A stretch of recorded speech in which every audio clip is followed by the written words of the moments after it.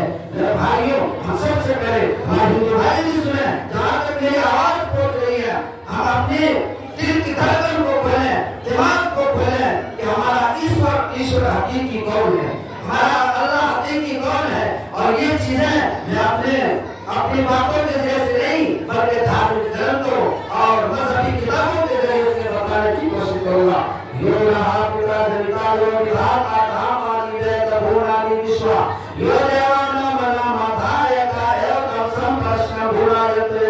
یہ ہم سب کا خالق، یہ تلقایا ہم سب کا خالق، ہم سب کا مالک، ہم سب کا پربھو ایک اکیلا اللہ ہے، وہی ہم سب کو روزی دیتا ہے اور اسی کی طرف ہمیں لوٹ کر جانا۔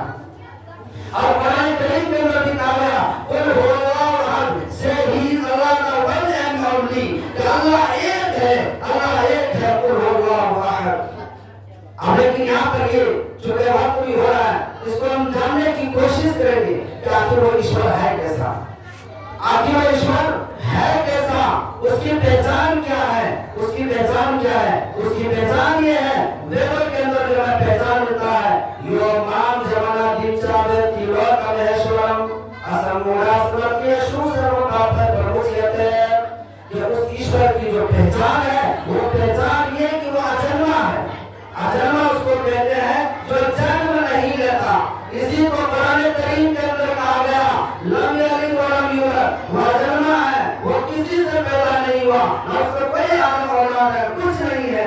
تو دیکھیے وید سے میں پہچان ملا اس ایشور کی پہچان اجنما، یعنی اجنما کا مطلب کبھی جنم نہیں لیتا، اور قرآن سے بھی ملا لم یلد ولم یولد۔ اور دوسری پہچان نہ ممار نہ جیریتی، کہ اس ایشور کی دوسری پہچان یہ ہے کہ وہ کبھی پورا نہیں ہوتا، کبھی مرتا نہیں۔ اور قرآن کریم کے اندر بھی کہا گیا کل من علیہا فان ویبقا وجہ ربک ذو الجلال والاکرام، کہ باقی رہنے والی ساری چیز بنا ہونے والی ہے، کل من علیہا فان، ساری چیز ختم ہونے والی ہے، باقی رہنے والی ذات صرف اس پرمیشور کی ہے، اس پربھو کی ہے جس نے ہم سب کو پیدا کیا۔ تو دیکھیں دو پہچان ملا، ایک وہ کبھی مرتا نہیں، دوسرا کبھی اجنما، اور تیسری پہچان یہ ہے نتس پر دماغ استی سے نام مقدسہ، کہ اس ایشور کی تیسری پہچان یہ ہے، اس ایشور کی تیسری پہچان یہ ہے کہ اس کا کوئی آکار نہیں ہے، اس کا کوئی ڈھانچہ نہیں ہے، اس کا کوئی سایہ نہیں ہے۔ اور کسی کو قرآن کریم کے اندر کہا گیا لیسا کمثلہ شیء، کہ اس کا کوئی سایہ نہیں ہے، اس کا کوئی ثانی نہیں ہے، اس کا کوئی مثل نہیں ہے۔ تو میرے محترم بزرگوں اور دوستوں، ہمیں مذہبی کتابوں کے ذریعے سے، ویدوں کے حوالے سے، اور میں نے یہ جو منتر پڑھا ہے رگ وید، یجروید، اتھروا وید، تینوں سے میں نے اور شریمد بھاگوت گیتا سے بھی ہم نے آپ کے سامنے شلوک پڑھ کر سنایا۔ ان ویدوں کے حوالے سے اور قرآن کے حوالے سے ہمیں اس ایشور کی جو پہچان ملا وہ تین ملا۔ ایک یہ ملا کہ وہ ایشور، وہ پربھو، وہ خالق، وہ رچیتا اجنما ہے، اور دوسرا پہچان کیا ملا کہ اس کا کوئی آکار نہیں ہے، اور تیسری پہچان کیا ملا کہ وہ کبھی مرتا نہیں ہے۔ اب ذرا آپ اپنی عدالت سے بتائیے، اگر کوئی یہ کہتا ہے کہ صرف نبی محمد صلی اللہ علیہ وسلم ایشور ہے، کیا یہ کہنا صحیح ہوگا؟ غلط ہوگا۔ کیوں؟ سب جانتے ہیں کہ حضرت محمد صلی اللہ علیہ وسلم اس دھرتی پر جنم بھی لیے اور جوان بھی ہوئے، بوڑھے بھی ہوئے، اور اس کے بعد اس دنیا سے رخصت بھی ہوئے، یعنی تینوں صفات پائی گئی۔ تو کیا پتا چلا کہ شریف رب محمد صلی اللہ علیہ وسلم بھگوان ایشور نہیں ہو سکتے؟ اسی طریقے سے اگر کوئی یہ کہے کہ شری رام چندر جی ایشور تھے، غلط ہوگا۔ کیوں؟ سب جانتے ہیں کہ شری رام چندر بھی اس دھرتی پر پیدا ہوئے، پڑھے بھی، اور اس دنیا سے رخصت بھی ہوئے۔ تو میرے بھائیوں، کسی کی ہسٹری اٹھائے، چاہے وہ شری کرشن کی ہو، سب جانتے ہیں کہ اس دھرتی پر پیدا بھی ہوئے اور بوڑھے بھی ہوئے اور اس دنیا سے رخصت بھی ہوئے۔ تو پتا چلا کہ وہ ایشور جو تین پہچان ہے، یہ تینوں پہچان جو پائی جاتی ہے صرف اور صرف وہ ایک اکیلا اللہ ہے، باقی کسی کے اندر نہیں پائی جاتی ہے۔ اب اگر کوئی یہ کہتا ہے کہ شری رام چندر جی ایشور ہے، پروفیٹ محمد صلی اللہ علیہ وسلم تو یہ غلط ہے، غلط ہے میرے بھائیوں۔ اب یہاں پر یہ پرشن اٹھتا ہے، سوال اٹھتا ہے کہ آخر یہ لوگ اگر ایشور نہیں ہے تو یہ لوگ ہے کون؟ یہ لوگ ہے کون؟ میرے بھائیوں یہ وہ لوگ ہیں جنہوں نے بندوں کو خالق سے جوڑنے کا کام کیا ہے، اس ایشور سے جوڑنے کا کام کیا ہے۔ جب بھی اس دھرتی پر اہنسا ہوا، اہنکار بڑھا، ظلم و زیادتی بڑھی، تو اس ایشور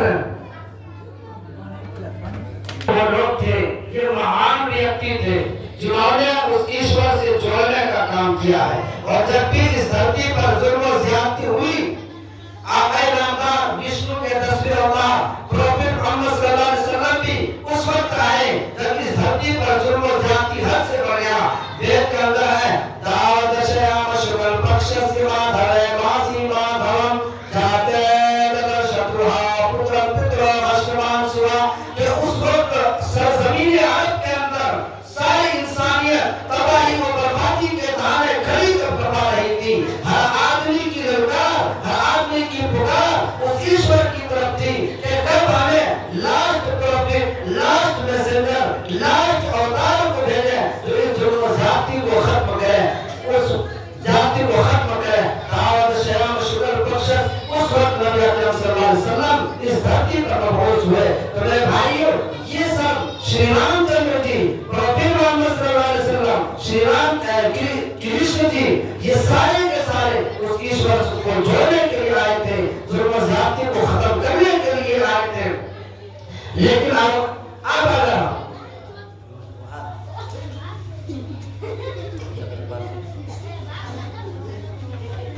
میرے بھائیوں اب اگر یہ کوئی کہتا ہے، یہ کوئی کہتا ہے، ہمارے چاہے ہندو بھائیوں چاہے ہمارے مسلم بھائی، کوئی یہ کہتا ہے کہ اگر ہم اس ایشور کی بھی پوجا کر لیں تو ہم سب کا حقیقی خالق اور مالک ہے، اور یہ شری رام چندر جو چند ایشور جس کو مانتے ہیں اگر اس کی بھی بھکتی کر لیں تو حرج کیا ہے؟ اس میں حرج کیا ہے؟ تو میرے بھائیوں اس میں حرج ہے۔ آپ ذرا اپنی عدالت سے بتائیے، اگر کسی نوجوان کی بیوی، اگر ہمارے کسی کی بیوی یہ کہے کہ ہمارے جو محلے کے اندر، ہمارے پڑوسی کے اندر ایک خوبصورت نوجوان ہے، وہ ٹورسٹ کے لیے جا رہا ہے، گھومنے کے لیے جا رہا ہے، کسی کی بیوی یہ کہے کہ میں بھی چاہتی ہوں 10 دن کے اس کے لیے اس کے ساتھ گھومنے کے لیے چلی جاؤں، کیا وہ آدمی جا سکتے ہیں؟ کبھی جا سکتے گا، کیوں جا سکتے گا؟ بلکہ اگر اس کی بس ہے تو اس کو مار مار کے ٹانگ بھی توڑے، کیوں؟ صرف اتنی سی بات کہ وہ اس کا 3 چیزوں کا انتظام کرتا ہے، ایک 2 ٹائم کا کھانا اور ایک لباس اور رہنے کے لیے مکان۔ جب وہ 3 چیز کی وہ انتظام کرتا ہے اور 3 چیز کے انتظام کرنے کی وجہ سے کسی دوسرے کو ایڈ کرنا پسند نہیں کرتا، تو بتائیے وہ خالق اور مالک کیسے برداشت کر سکتا ہے جس نے ہم سب کو پیدا کیا، اس سنسار کو بنایا، انش اور ٹکڑے ٹکڑے کو بنایا، اس کے ساتھ کسی کو ایڈ کرے؟ تو میرے بھائیو پورا کس کی کریں؟ یہ ضرورت کے اندر ہے۔ انتما پراشت سمبودی وباستے تتو بھویتو تنو جرو اسمبھوتیا متا۔ کام پورا کس کی کریں؟